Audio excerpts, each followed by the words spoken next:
The General Election with Danny Kelly on BBC WM 95.6. Your voice in the West Midlands. And a very good morning. My name's Danny Kelly, 4 minutes past 11. Thank you for tuning in. You're listening to BBC WM 95.6. So, for the next few Wednesdays in the run-up to the elections, we're going to look at some of the key seats in the West Midlands. Places, well, they may mean a lot to you. Today we're looking at Cannock. Could have a real impact, by the way, on the total outcome of this election. Today, Cannock. Tomorrow, next Wednesday, maybe your constituency. And even if it's not your constituency, then we will discuss issues that will affect you on a national level. First of all, BBC WM's political reporter Catherine Stancheshian has some very interesting and key facts about the area. Cannock is famous for the beautiful green area of Chase that runs through this constituency and for the coal mining that took place in the area between the mid-19th century and the 1980s. It includes the towns of Hednesford, Heath Hayes and Norton Keynes, as well as Rugeley and Cannock itself. Cannock Chase has the lowest levels of ethnic minorities in the West Midlands, just 2% of the population. But in other ways, the age of the population, the types of jobs they do, it's not too far from the national average. It was previously a Labour stronghold, but Cannock Chase was a big victory for the Conservatives in 2010. They trounced Labour with a huge swing of 14%, the second biggest percentage gain in the country. But Cannock is now in the position that its current Conservative MP, Aiden Burley, is standing down. He was caught up in a furore over photos published in a newspaper of him wearing a Nazi uniform at a stag party. So could Aiden Burley stepping down affect what happens here? There's another big factor, though, that could change the game. UKIP have seen some great recent results. In the 2013 County Council election, they actually got more share of the vote than the Conservatives. And they've had a fair few Tory councillors switching sides to UKIP too. In fact, UKIP is now the main opposition on the local district council as well. So what will that mean on May the 7th? Another fascinating area to keep an eye on, Danny. Catherine Stancheshian, thank you very much indeed. We have our 5 candidates in the studio, so let's start with something that I like to call MP3 time. This is where we go around the table and get 3 little completely unrelated facts to politics about the person behind the politics. We're looking for the kind of stuff which wouldn't appear in the Westminster blogs. Let's start with Amanda Milling from the Conservatives. Amanda, very good morning to you. 3 little snappy, short and interesting facts about Amanda, please. Good morning. Morning. One of my facts is I'm a bit of a sports fanatic. And actually one of the sports I like to watch on TV, which maybe was a surprise, is Formula 1. But I'm not just a sports fanatic in terms of watching TV. Also will be found out running most of the time, although at the moment I've replaced running with doing lots of leaflet deliveries. You look so trim, by the way. Thank you. You look as if you run. Yeah, well, we do try and do as much exercise as possible. And then the last thing is actually my background is talking to people. Talking, listening and representing people. I've done that for the last 20 years in my day job. Which is? Market research. So I used to kind of talk to members of the public about lots of issues, in particular banking. Which is going to be interesting should you succeed. OK, let's go around the table again. Thank you for those 3 facts. Janos Toth is the Labour candidate. Good morning to you, Janos. Yep, thank you, Danny. Pleased to be on the show. And you. So, number one, I was first elected to Cannock Chase District Council in 1992. So I've been representing people across Cannock Chase for 23 years. And number 2, I support Wolverhampton Wanderers. And in recent years, I supported Hednesford Town FC. And I'm a dab hand at the FIFA on the PlayStation, so if any of the other candidates want to give me a go, I'm sure I could do well as that. Can I just ask you a question? What, you know, when FIFA update to 2013 to 2014, and what's the difference? Because football doesn't change. Is it just the players that are changing and are introduced? Well, the games change as well, and the skill level changes. So each time there's an upgrade, it's learning a new game again. Although the principle's the same, you have to learn it from scratch, and there's always differences between each different edition. So there is a reason to buy the later edition. Well, there is a reason, yeah, okay. But it's expensive if you've got kids, and I think most people recognise that. And the third thing is, I'm good at cooking. And so, you know, I'll cook for Albert and Dorothy, my children, obviously my partner Alison. And again, if we all meet after... What's your signature dish if I came round for dinner? It'll be a red Thai curry. A red Thai curry. I go with the green normally, but I'm partial to red. OK, Ian Jackson standing for the Lib Dems. Good morning to you, Ian. Good morning, Danny. 3 facts. Completely unrelated. About 10 years ago, I climbed the highest mountain in the Atlas Mountains, Mount Toubkal, to raise money and awareness for Scope, the mental health charity. Very different. I played Alonso, King of Naples, in an amateur production of Tempest a couple of years ago, and I enjoy traipsing on the boards for the Lichfield Mysteries. Do you know, Ian, I I've can done for tell many years. in your delivery already, you're very theatrical. Well, will you bring that to politics, will you? I hope so. I hope I'll be able to make my voice heard.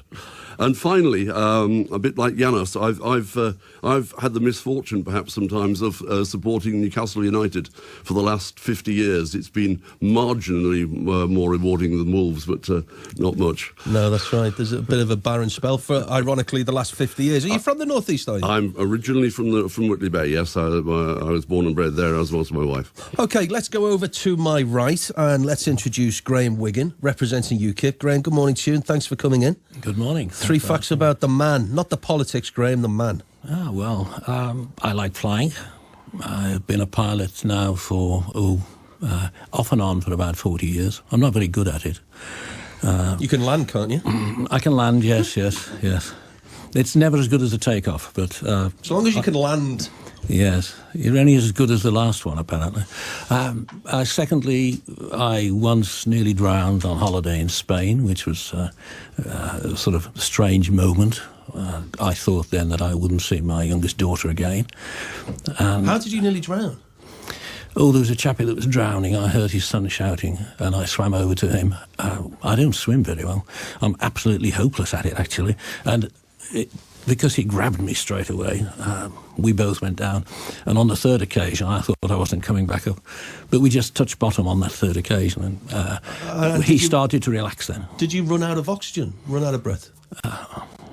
When I got out of the sea with this chappie, I felt as though I was going to collapse on the beach, you know. You often hear of people, rescuers, and they're the ones that die. You often hear that because the people they're rescuing are panicking, and they'll punch out. That's what the chap did. But fortunately, on the third occasion, we touched bottom, and he started to relax. It was okay.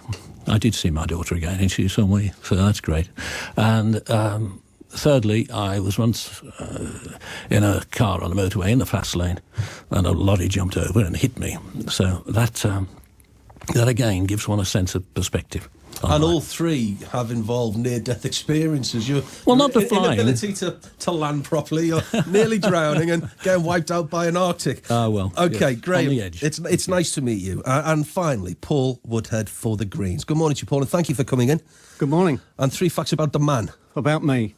Back in 1992, I met Terry Pratchett before he was famous, but he was an author at that time. The very first time he had one of his books turned into a play in Oxford. And he was as good a man as you obviously he's passed away recently, but he was as good a man then as people made him out to be recently. So great man, great to meet all those years ago. Yeah.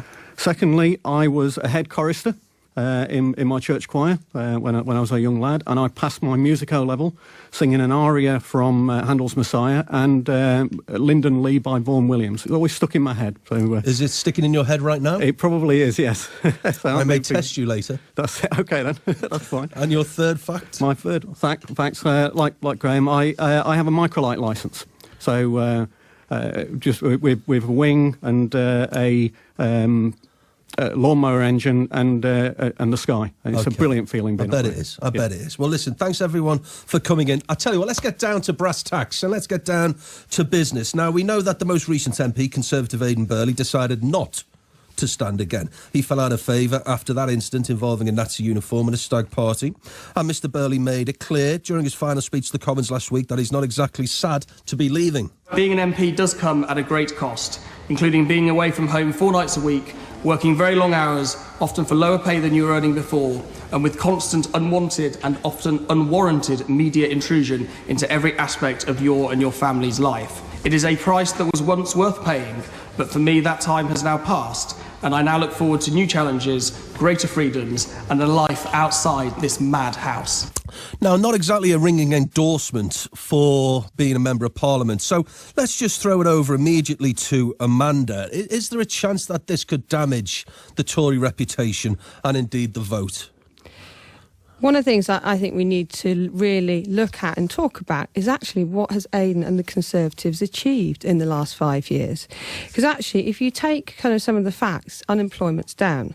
We've got investment for the electrification of the Chase line. We've saved Cannock Chase Hospital. These are fantastic achievements which kind of Aiden's been part of in the last 5 years. And actually what I want to be talking about is how I'm going to build on those achievements and what I'm going to looking to do. Because in actual fact, we've got really exciting times ahead of us.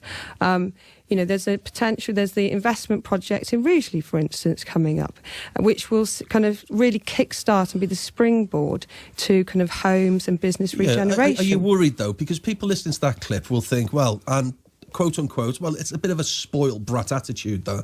He had the opportunity for the last 5 years and he's thrown his toys out the pram. And maybe they'll associate that with, I don't know, the Tory elite. As I say, I do think that people need to kind of look at it, not in terms of kind of... So you're not worried about that final parting shot damaging your votes? I think some of the reporting about this has been taken out of context. And as I say, I want to talk about what I'm looking to stand for and actually what the Conservatives have achieved in government and what that's actually meant for Cannock Chase and what that will mean for Cannock Chase. Janos? Well, my view is totally different to that. I think Aiden Burley has not acted in a proper way as a proper MP should do, and he has let Cannock Chase down a number of times. Mainly, how's he let him down? Well, he's let him down by putting us in the spotlight for the wrong reasons. The comments about the Olympics, about left-wing comments about the Olympics, and certainly his business going to France and buying the Nazi uniform and not being quite straight with all the facts at the beginning. Now, his comments, his parting shots, if you put it, I think are an attack on Cannock Chase residents. He talked about residents being rude and awkward. He talked about the £67,000 salary not being enough. This just does not tune well with the residents of Cannock Chase. I'm angry because I've lived in Cannock Chase the majority of my life, and residents are really angry. The Tories cannot go on using Cannock Chase in the way they've been doing as voting fodder, Tory voting fodder in the Westminster bubble politics. Aiden's let us down, and the Conservatives have really let us down in the way they've been talking about Cannock Chase. And I know we're going to come back to policies, but I refute all those benefits that Amanda Milling said. She just hasn't been living in the real world. There's not milk and honey across Cannock Chase at all. There's real struggle for people because of this Conservative government, and we're going to put an end to it. And the Lib Dems representative there, Ian Jackson, nodding in agreement? No, what I would say is that the comments that Aiden Burley made demonstrate, I think, the danger of having people living in a political bubble and not having lived in the real world before they find themselves in Parliament.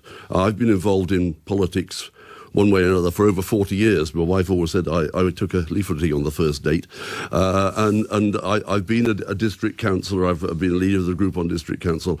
I know what it means to be involved in representative politics. Those comments of Aiden Burley rather gave the impression that he didn't. And what on earth was he doing being elected as an MP when he has obviously so little knowledge of what it involved? Well, just to be balanced, let's just get a quick reaction from UKIP and also the Greens. And if you'd just like to have your say on this, please, Graham, and then we can move on to questions from your, well, maybe one day constituents. Over to you.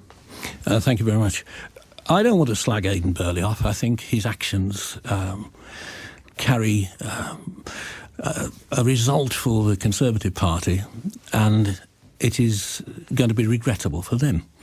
But if we can move from Aiden Burley, our constituents are no different to any other constituency, and they shouldn't be insulted, they shouldn't be denigrated, and frankly, anybody that can't live on £67,000 a year, even in London, is very foolish to talk about it. Paul, over to you, the final say on this, and then I'd invite you to put your headphones on because we have some recorded questions from one day maybe your constituents of Cannock Chase. Yeah, just on Aiden's view of things, I think it's just disappointing the way that he decided to use his last speech in Parliament to have a go at the constituents. Because, as I see it, if I'm fortunate enough to be elected, it's a privilege. I've been in Cannock Chase and lived there for 17 years. Can you survive on 67 grand? Yeah, absolutely. I think you would be able to. It's about living in your constituency, but going to work at an office in London. And that's the way you need to think about it. OK, it's 19 minutes past 11. Let's just hear from, I tell you what, this is a young man, 19-year-old Brad, and his concern is youth unemployment. Hi, my name's Brad. I'm from Cannock. I'm 19.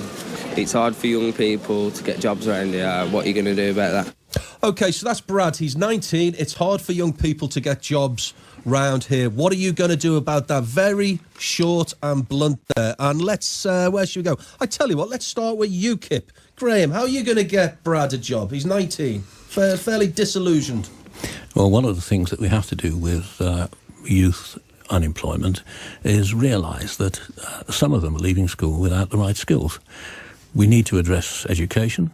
We need to make sure that if it is a low-wage job, they're not competing with nearly 750,000 immigrants flowing in and 500,000 flowing out. And there's a complete lack of interest in how low-paid workers struggle to exist. It is a disgrace that we have a society where people can go out for 40 hours a week, come in, they have to go and get tax credits. And what are we playing at? Why is the taxpayer subsidising industry? We have to address that as a society, and I don't think it's a particularly political matter. We need to have some consensus on how we're going to address it. And how would Labour get Brad a job, Janos? Well, we need to have more apprenticeships across Cannock Chase, and Labour Party certainly encouraged apprenticeship and got many tens of thousands of apprenticeships across the country, and Labour will continue to do that. So we guarantee a job place for everyone 18 to 24. How can you guarantee that? We're guaranteeing it. We have introduced. Well, it's a guarantee. It's a guarantee. It's more than a pledge. It's a guarantee that 18 to 24-year-olds without work for a year will get a job or training, and we've got the way that's been costed. And this is what's important in the debate. Labour Party's costed a number of policies, and young people, and I have some agreement with Graham on this. Young people in our constituency really need to get into work and learn a trade and a skill so they can look after themselves and in the future their families. And Labour's put young people at the core of the agenda, and it is important that Brad and other people like him feel there's a party, and in myself I know how important it is to get a job and get a foot on the ladder to learn a trade or a skill, and Labour's committed to doing that. Is immigration a problem, do you think, in the area from Labour's perspective? I think many people talk about immigration. It's on the doorsteps, and doubt about that. And as you know, Labour's introduced tough new immigration policy to make sure there's a number of facets to it, but it has to be people that come here to work have to kind of any benefits, for example, for 2 years, and they can't have, as the Tories have allowed, child benefit to be sent abroad. That will be stopped with a Labour government. We'll make sure that if non-EU citizens come to our country, that an apprenticeship will be guaranteed. So if and this is what we're doing. We've got a tough policy on immigration, but we don't want to blame, I'll be quite honest, we don't want to blame immigrants for all the ills of the world either. So we're going to be tough but fair. And Amanda, let me just bring you in there. And that was 19-year-old Brad. So for the very first time in his life, he'll be voting at a general election. And he seemed fairly disillusioned with the status quo. And in Cannock, the status quo for him would have been 5 years of Conservatives. I think one of the things that he kind of raised was what were we going to do to help him kind of in employment and finding a job. And actually, that's kind of one of the things I do kind of every single day is go out and meet with businesses. And actually some of the young people I've seen in these businesses who've really supporting and nurturing them and actually giving them a really good start in life, and actually that their kind of careers are starting it. So a couple of weeks ago I met with some apprentices, and they were getting so much from that business, and those apprentices will potentially be the business leaders in the future. And yet also the other part of this, what am I going to do? One of the things I will do is run jobs fairs, kind of be part of jobs fairs, and also run apprenticeship campaigns to try and kind of really raise the profile of apprenticeships and get businesses involved and help them kind of help connect the training colleges and the businesses so that we can get as many young people into apprenticeships but also into work. Do you survive on 67 grand? I could absolutely survive on £67,000. And let's just go around the table again and introduce the Greens and also the Lib Dems. Ian, as far as Brad is concerned, what are the Lib Dems going to do for him? Well, let's at least mention what's happened. Under Vince Cable's leadership, we've seen 5,320 apprenticeships in Cannock in the last year. We've seen youth unemployment wasn't as a wonderful result. Youth unemployment has halved in Cannock in the last 12 months. I think that's a staggering achievement. So we recognise the problem. We're doing an enormous amount. We want to increase the number of apprenticeships so that they've got a chance. We also want to do a lot more about education. We're proud of the fact that we've poured £5.5 billion into pupil premium since 2010, giving kids the right start, giving disadvantaged kids a better start in life. And we're already seeing that coming through in Ofsted reports. The benefits are coming through. We've got to get education sorted out in this country, and we've got to start it very early. And finally, Paul Woodhead, I want to move on to travellers' sites, because I know it's a contentious issue for some constituents. And Paul, as far as the Green Party are concerned, what's your message to Brad? Apprenticeships is a way forward. And we're committed to increasing investment in apprenticeships by 30% to get there. But it's about him having a living wage that goes with that. Apprenticeships are set below the minimum wage for people of their age. So he's always going to be up against it. So it's about trying to create that fairer society. Some of it starts earlier in education. We need an education system that prepares people for the skills, because not everybody wants to go down the academic route, but our whole education system has been changed over the last 5 years to force people to think, well, the only way that I'm going to be valuable is to get A-levels, get a degree and rack up debt through that, where there are people that are going to contribute as skilled tradespeople that we need to identify that much earlier to then drive that in there from the start. OK, thank you. Now then, listen, we're going to play a little clip here in a moment or two. But before we do, one local issue to Cannock is a proposed permanent traveller site or sites, and they're not going down well with many. Janos from Labour, what are you going to do about this? Because this is fairly contentious, isn't it? I'm not aware. Cannock planning. Well, I'm not aware of a traveller site that is being supported by the Labour Council at all. I mean, obviously, the national government, the Tory government, introduces we have to have some sites. But as far as I'm aware, I'm willing to listen to the other candidates. We haven't got a permanent traveller's site, and that would be something that would have to be decided by the Planning Control Committee, which is not a political committee. By law, it's not a political committee, and it shouldn't be. And that would have to be. But I'm not aware. I'll be quite honest. I'm not aware of the sites that you're detailing. So the other candidates will obviously tell me where they are. Are travellers' sites, are they a concern when you're out leafleting and knocking on doors? Well, I know that the Hednesford Town Football Club was occupied by travellers a little while ago, and it took them a long while to get things addressed and moved on. And that's your team, isn't it, Janos, Hednesford? Yes, team. There were travellers there. You weren't aware of it? No, but we're not. But that's not what you're saying with respect, Danny. You're saying about permanent sites. Obviously, there's been encroachments with the travellers coming, and the Cannock Chase District Council always took the necessary action to evict those and move them on. So what Paul's saying, correct, but you're not talking about any proposal ever for a permanent traveller site on Hednesford team ground. No, but it's then how that was dealt with, and they were around for a number of weeks while the process went through. And whilst we need to respect that people have made the choice to live in that way as travellers, then they need to respect the law of ownership of land that goes with that. Yeah, and for the rest of the parliamentary candidates, are they concerned, Graham, when you do your door knocking and leafleting? I haven't had anybody mention gypsies to me when I've knocked doors, although I have had people with a Romani background speak to me and express concern about how some parts of the Romani community are persecuted. And it's very easy for any particular group to feel persecuted if society shuns them. There are people of Romani background that live on small sites, permanent sites, and don't cause any aggravation to anybody. Some sites which are permanent, the site is permanent, but the travellers move on and off.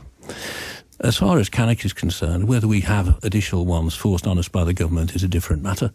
I'm not in favour of central government forcing much onto local authorities, but travellers if you think of the word travellers, that doesn't necessarily mean gypsies, and I think we have to separate it. There are gangs of travellers that sometimes are so far away from true gypsies that it's ridiculous, and I think when people see them come on, make a mess of a site, it costs the landowner and the neighbours an awful lot of money to clear up.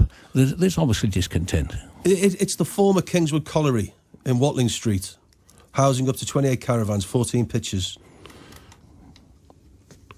Is that news to you? No, it's been on the agenda.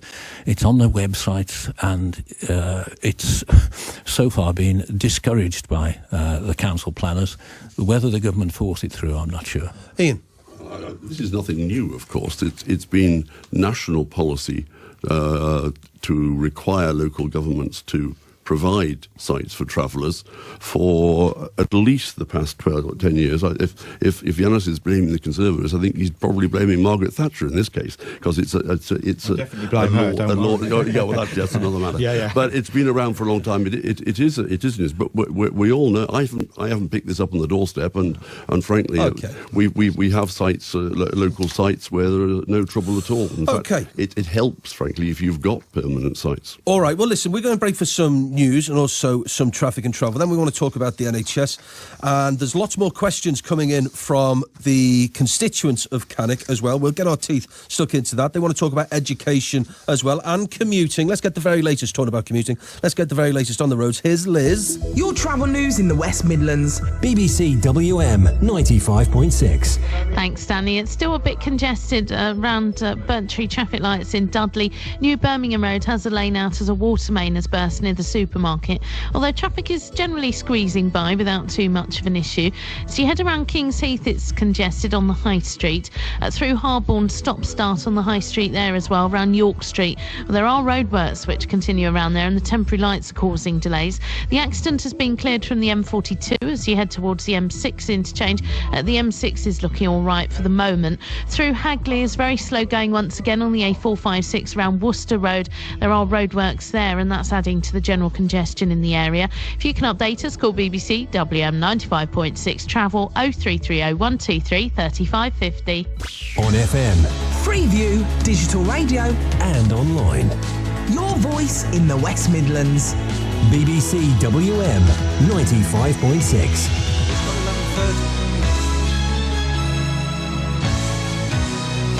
Just gone 11:30. Good morning, BBC WM 95.6. Rob has your news. Good morning. The Conservatives say Labour's plan to clamp down on the use of 0 hours contracts is a threat to job creation. Labour's promising to give workers on 0 hours contracts the legal right to a regular job after just 3 months. The government says it's already clamped down on the abuse of the contracts. A French magazine and a German newspaper say they've seen mobile video footage taken inside the Germanwings aircraft last week, just before it crashed into the Alps. The recording is said to last a few seconds and show people screaming in several languages. French officials have insisted that no film has been found. The NHS's advisory body in England is to review the use of paracetamol for back pain following a study which found it had little or no effect. The researchers examined 13 separate trials. They concluded patients would be better off with exercise. And London Midlands say they're not convinced that bringing in badges for pregnant women to help them get a seat would actually fix the problem. It's after Karen O'Malley from Wolverhampton, who goes on maternity leave next week, told us she'd only been offered a seat twice and what she described as her overcrowded commute to Burton. Looking at the weather, showers likely this afternoon, quite windy too. Highs of 9 Celsius, 48 Fahrenheit. The rain will clear overnight. We'll have lows of 3 Celsius, 37 Fahrenheit, and a cloudy but dry start tomorrow, followed by prolonged spells of rain. Highs of 8 degrees Celsius, 46 degrees Fahrenheit. That's your news for the West Midlands. It's 11:32. The General Election with Danny Kelly on BBC WM 95.6. Your voice in the West Midlands.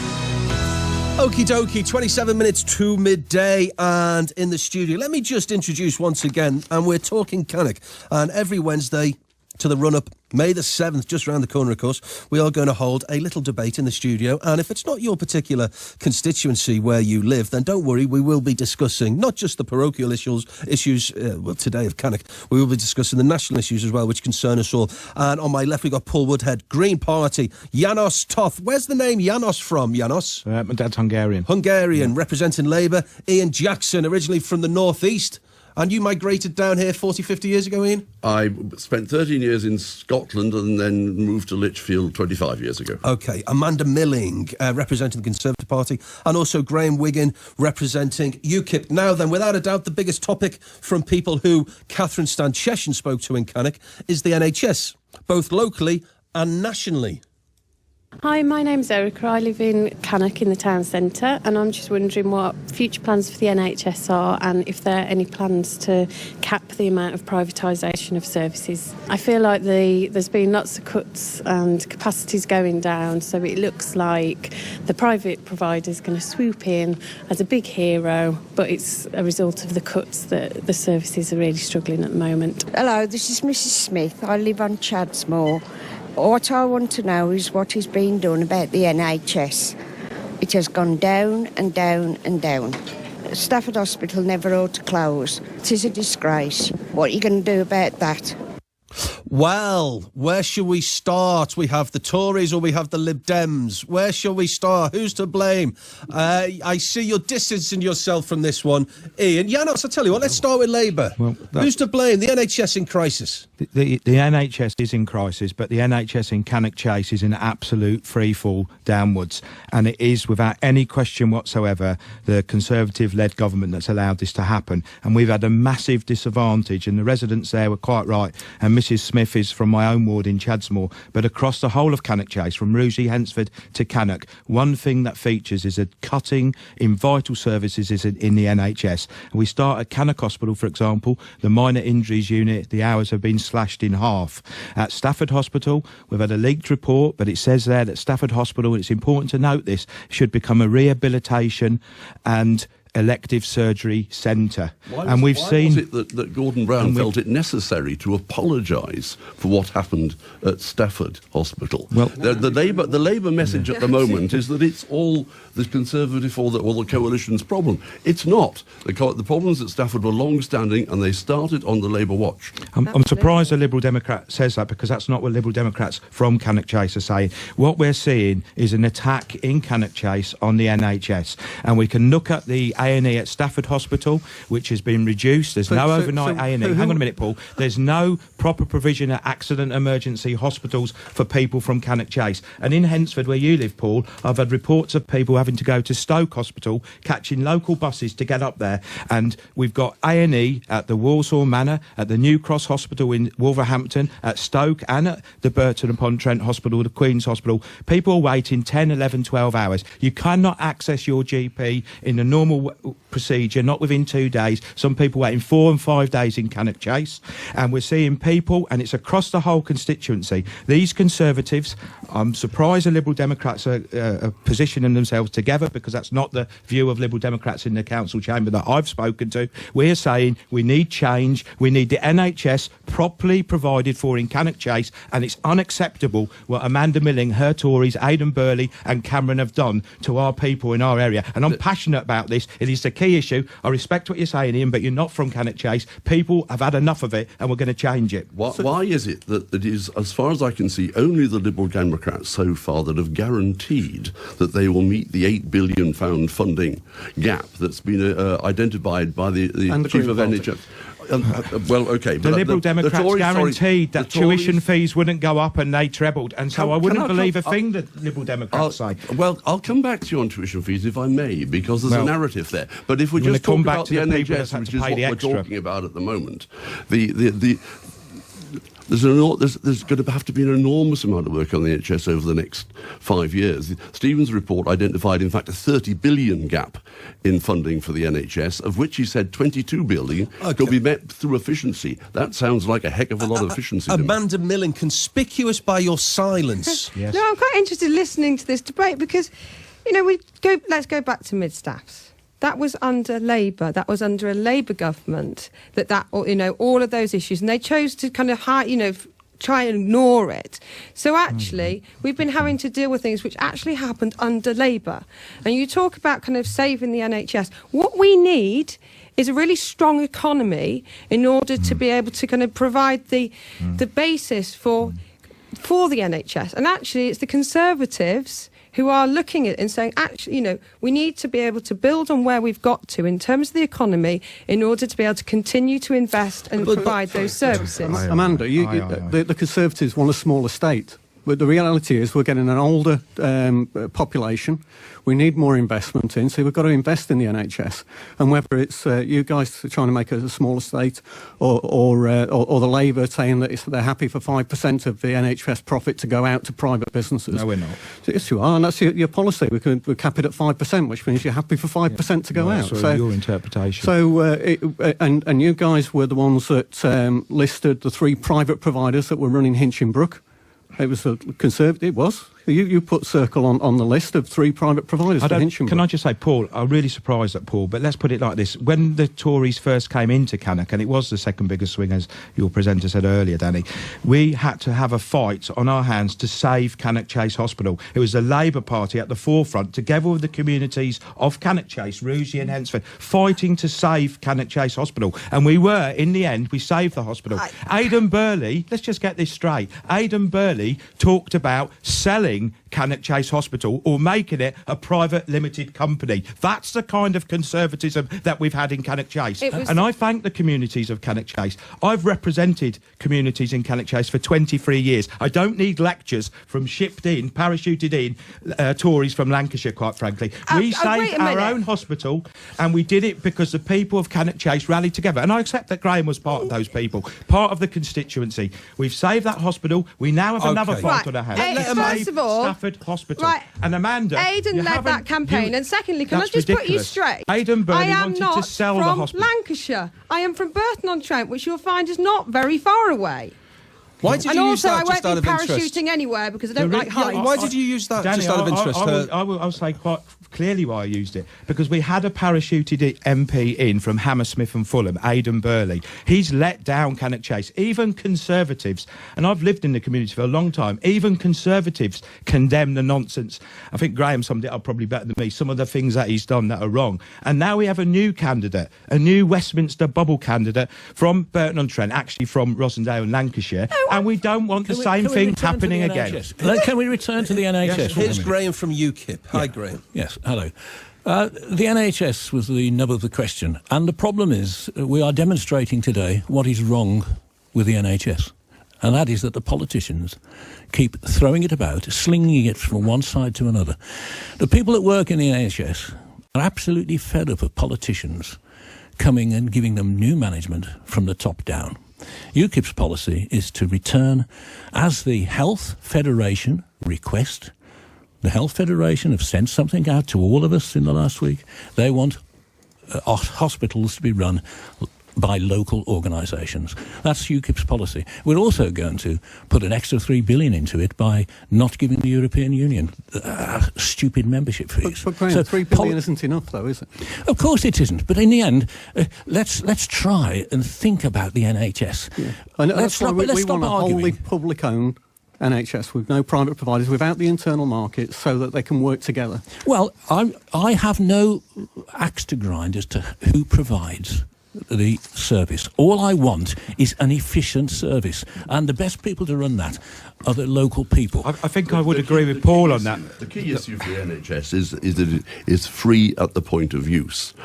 And more important, as well as important, at time of need. Well, OK, I think that goes without saying. Free at point of use if by the time you get the operation you're dead. I think, Graham, one of the things that you do underestimate is the public's, and I agree with Paul on this, we can argue about semantics or percentages, but the public is against what you've just said. UKIP Farage policy of privatising the NHS. We haven't said we'll privatise it. It does matter. It is ridiculous. You are twisting words. No, I'm not twisting words, Graham. No. Yes, you are. It does matter if This private is absolutely providers ridiculous. are at the heart of at the end. They're not. Of UKIP policy. Labour Now, introduced 3%. The Tories have let it grow So to what nearly percentage- 5%. I noticed We about- don't want to have any more privatisation. We want no more Well, you just said you privatisation. did. No, I did not. I said personally, I do not care. I do not care. Graham, Who gives me... you're representing, you have the badge on today, you're representing UKIP. You've got to be one I'm or the telling other. you what You their can policy either is. speak for yourself, which is fine, and be an independent, or you can speak for UKIP.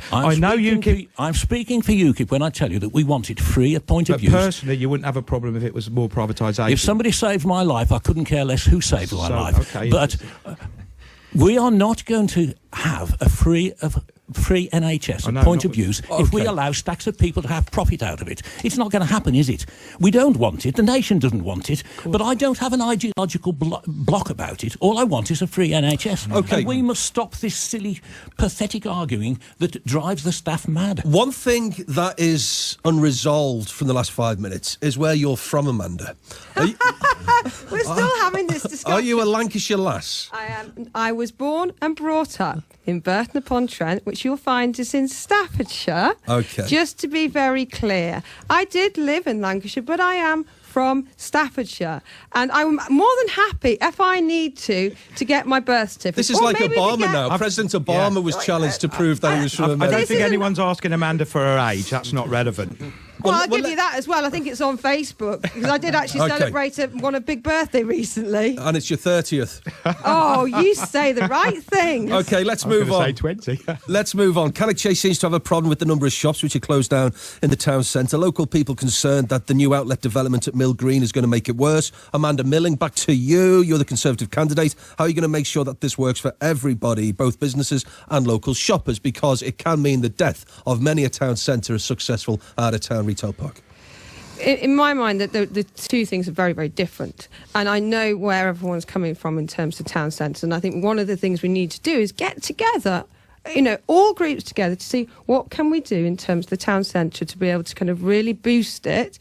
One of the things I did last year, which was just a very, very small thing to do to kind of try and support our town centres, was to run my local shop and market stall competition. Do you know what was really great about that?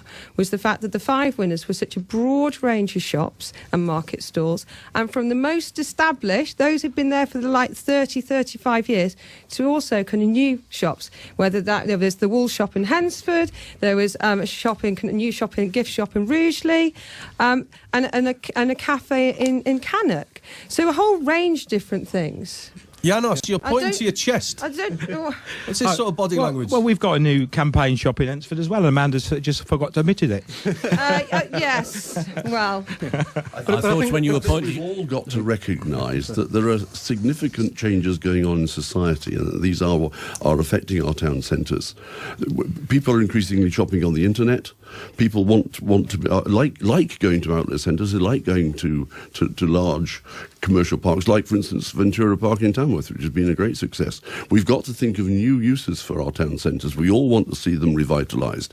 We've got to do what we can to encourage a nighttime economy. Give me an alternative then for a town centre which is full of empty shops or charity shops or we buy gold at top prices shops. We need to encourage small niche shops. We need to encourage cafes. We need to encourage a nighttime economy. People aren't going there.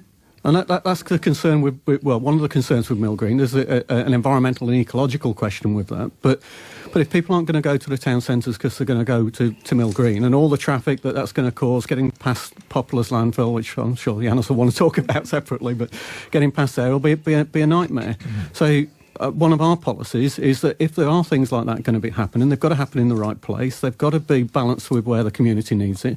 But they've got to be support for small businesses from that development, so that small businesses can exist alongside them. OK, Graham, UKIP, you going to save the high street? Well, one of the things you need to do to save the high street is to liberalise planning in the centres of town so that a lot of empty shops can be turned back to residential use on the upper levels. It's extremely difficult for people to convert properties. There's an awful lot of building regulations that add up costs. And if you don't have people living in a town centre at night, people do not want to walk around there when the pubs are turning out. There's very little policing in the centres of town these days. I think at night we've probably got 2 to cover the whole of Cannock Chase, have we? 2 constables in a car somewhere in radio contact with somebody at Stafford. Is that right? 2 bobbies to cover the whole of Cannock Chase? At times at night, yes. 2 bobbies, is that right? Is that yes, how stretched the in thing in the early hours, yes. According to the information I was given by chaps that were working at Stafford, I don't know the precise numbers. It varies on the shift. But I mean, if you have a disturbance in the centre of town, you'll probably get a couple of cars come in. But they're coming in from outlying areas, from elsewhere in the district. It is a smaller police force than it was. Yes, it was. Much smaller. But the thing is, that to return to the question, the designer village, I think the majority of people that reacted to the consultation said that the designer village, for them, would be a good thing. That is the majority. It will have, obviously, some form of detrimental effect on the town centres. It is inevitable. And I think we have to do something with the town centres. We have to free up parking. It is ridiculous. I mean, I've been stopped by the police and told, you know, as I sort of get out, to put an envelope in a letterbox. You were very unlucky to get stopped by the 2 cops, weren't you? No, this is during the day. Talk about bad luck, Graham. Yeah. Well, perhaps they single me out because I'm UKIP, you never know. It's our victim culture. But I've been stopped and told I cannot park the car whilst I put an envelope in a letterbox. It is ludicrous. OK, let's move on to education. And again, let's hear from, well, maybe one day, someone's constituent. We'll find out very shortly in the next month or so. Peter, this guy's called Peter. He's worried about education at the moment and the pressure on teachers. Let's hear from Peter. My name is Peter and I live in Heath Hayes, Cannock. Me and my family, we are very concerned about the ongoing pressure which is being put on teachers who have little or no social life. My daughter is currently working 70 hours a week as a primary school teacher. Do you see this pressure continuing, or is there any light at the end of the tunnel for hard-working teachers who are dedicated to their profession? OK, light at the end of the tunnel. Let's go to Janos, Labour, and then we'll head to the Greens and the Lib Dems. Janos, light at the end of the tunnel, 70 hours a week, nearly as many hours as an MP. Yeah, there's many teachers in the constituency, and that particular chap, I think he was talking about his daughter there, Heath Hayes, that's where I live, obviously. And what we do see is increased workload for teachers, and I get that on the doorstep a lot. And as you say, they're working well above the contractual hours to actually get all the marking done, the preparation done and everything else. What are you going to do about it then? Well, what we need to do about it, the first thing we need to do, which the Conservatives don't, is recognise it. We need to recognise that teachers are under stress. They're doing a lot of work. They're really committed to their children, getting children move forward, making them get educated and actually have a future in the Cannock Chase area and across the country, indeed. We need to move. When we had Labour governments before, we had primary school children in classes of 30 or less, and we need to move to that again as well. We need to move to that as quickly as possible. And it does need a commitment to education. You're going to build more schools? Well, I can't promise to build more schools. Where are you going to put the kids? Because it would be irresponsible to say that, because, you know, obviously we have to make sure that the deficit is reduced in a fair and proper way, not in the way that the Tories want to make it reduced. Let's go to the Greens then. Paul Woodhead, light at the end of the tunnel. Yeah, I'm a governor at a local primary school. Chair of governors. I've set up a network for governors around the county to help support each other so they can give that sort of challenge and support into schools. And you do see firsthand that they're putting in long hours. Their teachers are there. That 70 hours a week isn't unusual. Head teachers doing more, and governors are doing what they can to support on that as well. And a lot of that is driven by the results-oriented mentality. We've got to get kids through Key Stage 2 SATs. That result tells us whether schools are good or not. Ofsted will make a judgment then as to whether that's right or not. Our policy within the Green Party is to abolish the Ofsted, abolish SATs and league tables, and then push that back to teachers to deliver good teaching in the classroom. So that will reduce the 70-hour week, will it? Yes. That will definitely reduce that. Yeah. OK, because they're tying themselves up with bureaucracy as well. Absolutely. Extracurricular. Yeah. OK, representing Lib Dems, here's Ian. Well, like Paul, I'm also a governor at a local school. I'm a chair share of finance at a primary school. I don't recognise the number of 70 hours. I think that is clearly excessively high. But we all recognise that there is pressure on teachers. We've got to get the balance right between inspection and allowing teachers to teach. And I think at the moment, I think we'd all agree that perhaps we haven't. That teachers are living in fear of an Ofsted, head teachers in particular. Our career can be ruined by one bad Ofsted report. And I think we've got to get that balance right so that the teachers have got more freedom to teach. I'm particularly proud of the Lib Dem policy in the past government, where we've put, £5.5 billion in pupil premium into primary schools, all schools, but it's particularly gone into primary schools to help reduce class sizes, to allow one-on-one teaching where it's possible, and reduce pressure on teachers. I think the pupil premium works very well, but it's something that the school's got to put a report up on their website to say that they've spent it on and account for that money in that sense. But it then also has an impact on other schools within our community that have that have a lower budget now, because they're not getting access to that pupil premium because of the demographics of their school. And sorry, on the one-on-one teaching you just talked about, Ian, where exactly is that across Cannock Chase? Because you've just thrown that out in a statement, and I don't think that's actually. I think you're out of touch. Well, no, I don't think I am. I mean, just give the answer. Which schools and what percentage of time? On that score, I can only talk about the school that I'm personally a governor in, and I know that's happening. Is that a Cannock Chase school? No, it's a Lichfield school. But I don't believe it's any different in Cannock Chase. The fact is that it depends. It depends on the level of. You don't believe the Tories have treated Cannock Chase differently to Lichfield? I don't believe they have. I think Stafford. I think we would all agree that Staffordshire is treated badly. Within the county itself, I'm not aware that there's any imbalance. But Staffordshire itself does get less than it should. Also, I go round and have visited several schools in the area, and I think we've got some fantastic schools, and we've got some fantastic teachers who are really passionate about what they do. And one of the things I'm really concerned about in terms of this discussion is the fact, are we making the next generation, are we putting the next generation of teachers off the profession by having this discussion? Look at the Independent this morning. And actually, surely we should be having kind of a discussion about trying to encourage people to go into teaching. Just let's make a very quick point. Have a look at the Independent this morning. 50% of new teachers leave the profession within 12 months. That's an appalling statistic, and one that we should all be doing something about. There's a bit of difference between the blue and the yellow today, then. Just finally, Graham, UKIP, how are you going to reduce the hours, the working week for teachers? Well, the first thing one has to do is, I think, agree. I'm going to agree with Janos Toth. Thank you. I think I'm going to agree with Janos that one has to recognise that 70 hours is far too much. But I have often in my life worked 60 to 70 hours. It is not unique to any profession, so let's not kid ourselves that it doesn't happen. The other thing that we have to do is, I think, get rid of some of the bureaucracy. I mean, the paperwork is absolutely stupid. Ofsted, I think if you could wave a magic wand, all teachers would say, let's get rid of Ofsted. We need some form of discipline, but Ofsted seems to be totally counterproductive. OK, listen, it's 5 minutes to midday. You have the constituents of Cannock gripped to the wireless now, and you've got 4 or 5 minutes just to sell yourselves with a personal manifesto. And I tell you what, let's start with Amanda. Amanda, sell yourself. We literally have 4 or 5 minutes, and I need to go around the table. Why should they vote for you?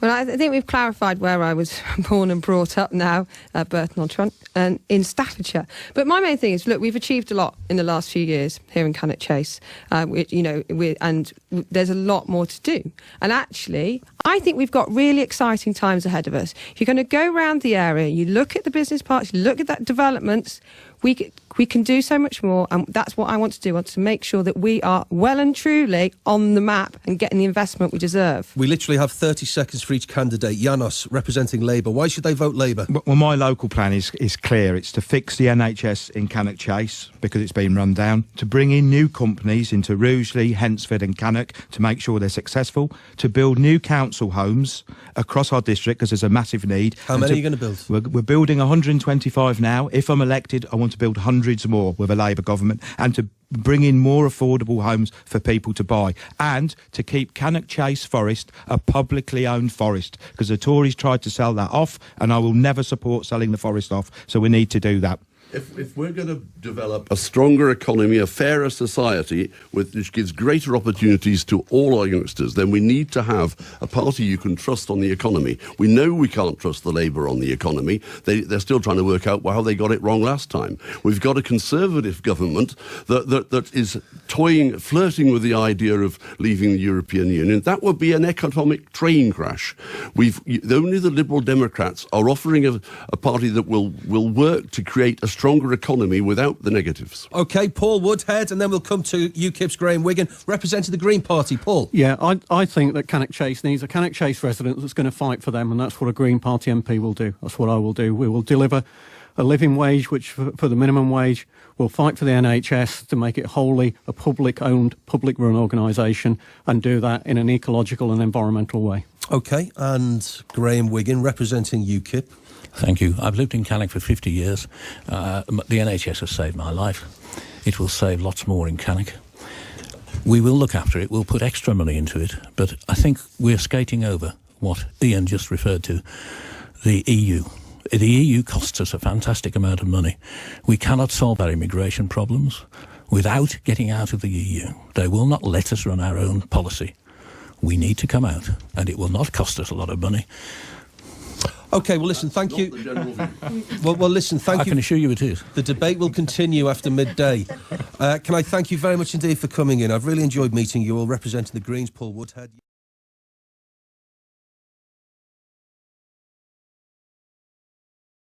Your voice in the West Midlands.